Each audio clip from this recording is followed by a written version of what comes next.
Glory to God the Father and Son Yeshua Mashiach. Judges chapter 15. The Judgeship of Samson. But after a while, during the wheat harvest season, Shimshon went to see his wife. He brought a young goat for her and said to her father, "I want to go to my wife in her room." But he wouldn't let him.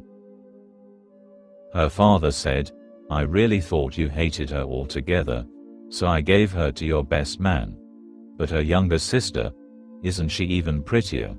Why not take her instead?" Shimshon said to them, "This time I'm through with the Pelishtim. I'm going to do something terrible to them." So Shimshon went and caught 300 foxes. Then he took torches, tied pairs of foxes to each other by their tails, and put a torch in the knot of every pair of tails. Then he set the torches on fire and let the foxes loose in wheat fields of the Pelishtim. In this way he burned up the harvested wheat along with the grain waiting to be harvested, and the olive orchards as well. The Pelishtim asked, "Who did this?" They answered, "Shimshon the son-in-law of the man from Timnah, because he took Shimshon's wife and gave her to his best man."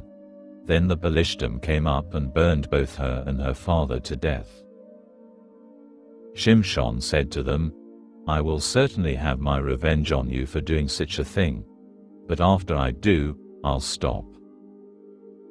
Infuriated, he began killing them right and left. It was a massacre.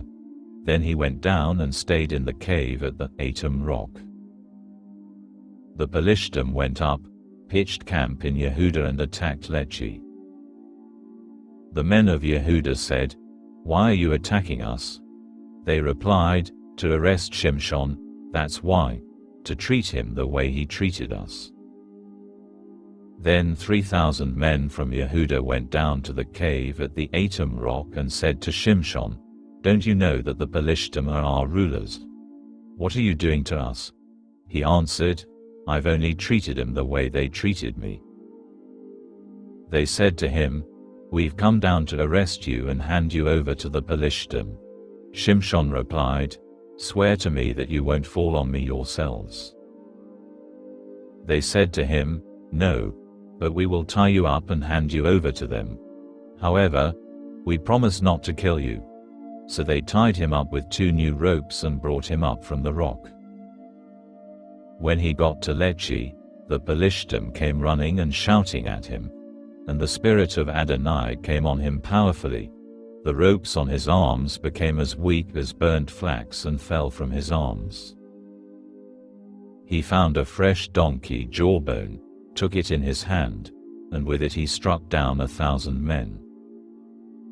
Shimshon said, "With the jawbone of a donkey I left heaps piled on heaps. With the jawbone of a donkey I killed 1,000 men." After he finished speaking, he threw the jawbone away, and the place came to be called Ramat-Lechi, Jawbone Heights.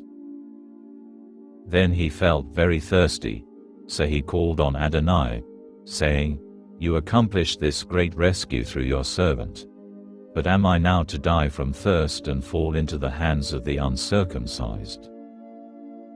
Then God made a gash in the crater at Lechi, and water came out. When he had drunk, his spirit came back, and he revived. This is why the place was called Ein-HaKorei, the spring of him who called, and it is there in Lechi until now.